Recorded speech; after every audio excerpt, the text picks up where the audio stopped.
మా నాయ బ్రాహ్మణ సంఘానికి మీరు కాంగ్రెస్ ప్రభుత్వం రేవంత్ రెడ్డి వచ్చిన తర్వాత మాకు కొన్ని అమలు చేస్తాడని మేము ముందు చెప్పుకుంటున్నాము.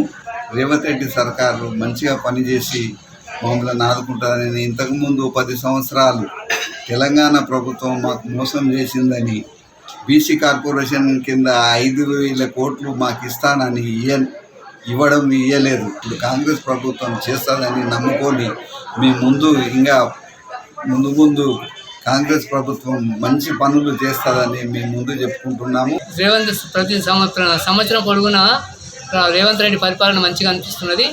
కొంచెం అతను రుణమాఫీ చేయాలి, ప్రజలకు అందరికీ రైతు బంధు ఇవ్వాలి, 6 గ్యారెంటీలు మాత్రం అమలు చేయాలి. ఇప్పుడు కరెంటు చేసిండ్రు, సిలిండర్ చేసిండ్రు, మిగతావన్నీ కూడా హామీలు కరెక్ట్ చేస్తే మీ పరిపాలన మంచిగా జరుగుతున్నది. 10 సంవత్సరాల కాలం మంచిగా నడుస్తున్నది. ఫ్రీ బస్సులు ఊకే పోతున్నారు, అందరు ఊకే తిరుగుతున్నారు. ఫ్రీ పెట్టినందుకు పన్నులు కాకుండా బస్సులో పోతే ఊకే తిరుగుతున్నారు, మీకు నష్టం వస్తున్నది. ఇది ఒక్కటి తీసేయాలి గ్యారెంటీ. లేకుంటే మీరు సగం ఛార్జ్ పెట్టండి, అందరికీ నడుస్తారు. రైతు పరంగా వ్యవసాయానికి మంచిగా చేయాలి, నీళ్లు కరెక్ట్ రావాలి, కరెంటు మంచిగా ఉండాలి. 6 గ్యారెంటీలు మాత్రం అమలు చేయాలి. మెయిన్ ఇప్పుడు ఏంటంటే మీ రుణమాఫీ అందరికీ ఒక్కరికి లేదనుకుని చేయాలి, ప్రతి ఒక్కరికి రైతు బంధు ఇవ్వాలి. దాదాపు గత ప్రభుత్వం ₹1,00,000 రుణమాఫీ చెప్పిండ్రు, అది సరిగ్గా కాలేదు. ఈ ప్రభుత్వం రేవంత్ రెడ్డి గారు వచ్చినాక దాదాపుగా ₹1,50,000 వరకు రుణమాఫీ అయింది. బోనస్ ప్రకారం కూడా నేను కూడా ఒక 102 క్వింటాలు పండియడం జరిగింది. ₹51,000 మాకు బోనస్గా రావడం జరిగింది. దాన్ని కూడా దాదాపుగా రైతుల్లో అందరూ కూడా సంతోషకరం వ్యక్తం చేస్తున్నారు. గత ప్రభుత్వం కంటే చూసుకుంటే ఈ ప్రభుత్వం దాదాపుగా 100% మేలే. దాదాపుగా మాకు నీళ్లు పోయినసారి ఆయకట్టుకుని నీళ్లు మంచిగా పంటలు ఉంటాయి.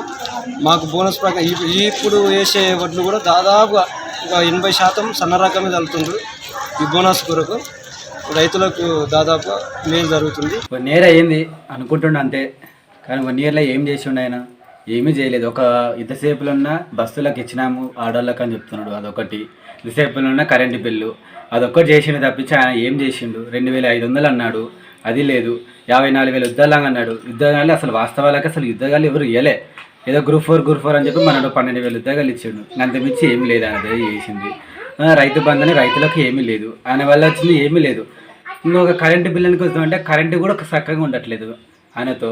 ఇంకా రేవంత్ రెడ్డి పరిపాలన అంటే ఎంతసేపులున్నా రాజకీయాల పరంగా వాళ్ళ కొట్లాటలే సరిపోతున్నాయి తప్పించి మనకంటూ రైతులకు ఏమి ఇద్దాం, లేకపోతే ఇప్పుడు చదువుకున్న వాళ్ళు ఉన్నారు వాళ్ళకేమి ఇద్దాం, వాళ్ళకి ఏం పెట్టిద్దాం, ఇప్పుడు పొలాలు లేని వాళ్ళు ఉన్నారు వాళ్ళకేమి ఇద్దాం అనే ఆలోచన లేదు. ఎంతసేపు వాళ్ళ కొట్లాడనే సరిపోతుంది. ఇప్పుడు వచ్చినటువంటి కొత్తగా అంటే గత సంవత్సరం కింద ఏర్పడినటువంటి ఈ యొక్క కాంగ్రెస్ ప్రభుత్వం ఏదైతే ఉందో, మరి వాళ్ళు ఎన్నికల్లో ఇచ్చినటువంటి హామీలను అమలు చేసేటువంటి దానికి ఒక పద్ధతి ప్రకారంగా ఒక్కొక్కటి అమలు చేసుకుంటే, ఎందుకంటే ఆర్థికంగా ఎన్నో రకాలైనటువంటి ఇబ్బందులు ఉన్నప్పటికీ కూడా ఇచ్చినటువంటి హామీలను అమలు చేసేటువంటి కార్యక్రమాలు చేస్తూనే ఉన్నారు. మనం చూస్తూనే ఉన్నాము. మహిళలకు ఇచ్చినటువంటి ఫ్రీ బస్ కానివ్వండి, లేకపోతే 500 సిలిండర్ కానివ్వండి, లేకపోతే 200 యూనిట్ల వరకు ఉచిత విద్యుత్ కానివ్వండి, ఇవన్నీ కార్యక్రమాలు చేస్తూనే ఉన్నారు. మరి వీటన్నిటికంటే ముఖ్యమైనటువంటిది ఏంటి అని అంటే, రైతులకు ఈ మధ్య కాలంలో ఇచ్చినటువంటి సన్న వడ్లకు 500 బోనస్ ఏదైతే ఉందో, గతంలో కేసీఆర్ ఇచ్చినటువంటి 2.5 ఎకరాల రైతు బంధుకు 1 ఎకరాలో సన్న వడ్లు పండించినటువంటి బోనస్ కు సమానం అవుతుంది. 6 గ్యారెంటీ రాకపోయి అది కరెంట్ ఇచ్చాడే, కరెంటు ఇచ్చినా కానీ ఏం చేస్తావు? అది రైతులకి 5 గంటలకు పోతే మరి రేతి 12 గంటలకు వస్తుంది కరెంటు. ఏం లాభమే లేదు అది. ఇంకా బడి పిల్లలకి కన్నా ఇప్పుడు హాస్టల్లో అన్నాలు కన్నా బాగా ఉన్నాయి. దాన్ని చెక్ చేసే తోడు లేదు అన్నాలని. ఒక హాస్టల్కి వచ్చింది ఏం గతి ఏం లెక్కలు అనేది కానీ లేదు. మేము దుడ్లు చేయి నుండి పెట్టుకోను గానా మేము ఖర్చు పెట్టి ఓటేసాం కానీ లాభం లేదు కదా. ఊగనన్నా మా పార్టీ మంచిది అనుకోసి అనరాదు. దాన్ని మన పార్టీకి మనది అనరాదు. అది మంచి చేసినోడు మంచి కరెక్ట్ టైంకి జూన్ నెల పంట వచ్చే టైంకి మనకి ఏమైనా పెట్టుబడి పెట్టుకోవాలన్నా కూడా మనకు టైంకి రైతు బంధు వచ్చేది. అప్పుడు అన్ని విత్తనాలు తెచ్చుకునే వాళ్ళము, టైంకి మందులు కూడా వేసుకునే వాళ్ళము. ఇప్పుడు ఆ పరిస్థితి లేదు. ఇంకా మళ్ళీ యాసంగిలో కూడా టైంకి డిసెంబర్లో వచ్చేది, మళ్ళీ జనవరిలో మళ్ళీ పంటలు అన్ని పెట్టుబడికి మేము పెట్టుకునే వాళ్ళము. ఇప్పుడు ఈ ప్రభుత్వం వచ్చి మొత్తము ఇప్పటికీ 2 పంటలైంది. ఇక్కడ వానాకాలము రాలేదు, ఇప్పుడు మళ్ళీ ఇప్పుడు యాసంగి కూడా రాలేదు. ఇక్కడ వచ్చే రేవంత్ రెడ్డి పాలన రైతులు చాలా సంతోషంగా ఉన్నారు. సన్న ఒడ్లు రావడం, వాళ్ళకు బోనస్ ఇవ్వడం చాలా హ్యాపీగా, ఇంకోటి 2-3 రోజుల్లోనే డబ్బులు పడడం చాలా హ్యాపీగా ఉన్నారు రైతులు. చాలా సంతోషంగా ఉంది. ప్రతిసారి ఇలాగనే కొనసాగాలని కోరుతున్నాం.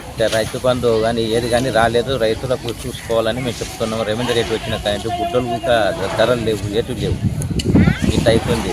ఈ రైతులను ఓనలు వాడిక రైతులు ఇబ్బంది అవుతుంది. ఏ దానికైనా తీరం పెట్టుకోవాలి అయినా ఇట్లా జరుగుతుంది. మేము అందుకోసానికే చెప్పగలుగుతున్నాం.